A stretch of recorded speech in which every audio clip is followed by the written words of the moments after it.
See what I'm saying? So since every time we find something that we can't touch, but we create a mental form around it so it's observable, we call it, but it might be invisible like wind, we'll call that the spirit. But every time we find something greater, we have to know that ain't the spirit. But the spirit is creating these things. These are just attributes of us blaming the creation for the creator. And we are the creators. And it's teamwork makes the dream work. So we always have to understand that. It is motherfucking shit. Ooh, hold on, I had another point. Yeah. So as we're creating these goddamn forms, oh yeah, ether. So as we're creating these goddamn forms and shit, right? That's what ether is. So as a spirit, you're no thing. You create something. That's a vision, right? Then that vision becomes awareness. Now it's like fiery. So if it spreads off, you got to hone in on it. So you have to make a mind. So that's you take a piece of that awareness, and every time a spirit go into a new space, it create another awareness. But for it not to feel naked, it have to take one thought, one feeling, one awareness, and bring it into the other one so it don't feel vulnerable or naked. So you're doing this as a subconscious type thing. So as a spirit, that's you taking a fire and putting it next to another fire and blending that with another fire, and a collection of visions become heavy like a cloud, and now that swirl becomes your world, aka the water. So now you're soaking in, and we have condensed, you made a rain. So now you're getting ready to create an air throne. Logic and earth element, practicality out of that fire and water. You know what I'm saying? So that vision, you create that vision, fire, and then create other micro visions, second comings, and now that thing become connected as a womb, and now that fire become water because it cool off. Now you burning in your own hell because you didn't cool it off. Now you're swirling in it, inside of it as a spirit. Now when you do that, evaporation, condensing, fire, water, fire, water, fire, water, vision filling, emotion idea.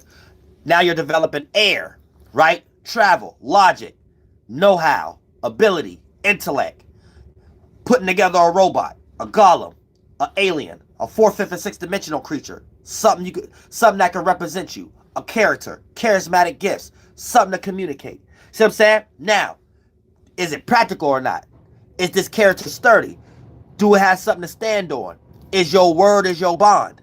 We're not talking about physical yet. That's when you make your air not be all over the place and condense that air, micro version of fire and water, and conceal it in one area. Concealing, aka that's contracting, or we call it in human terms, creating a concept or a mind state for yourself that it can become a virtue or principle, aka a thought that's in one area, a cloud that's in one area, that's not all over the place like an airhead. Now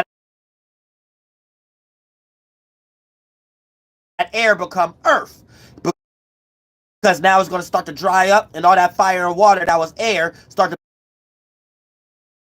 be the periodic table of dust. Now the dust start to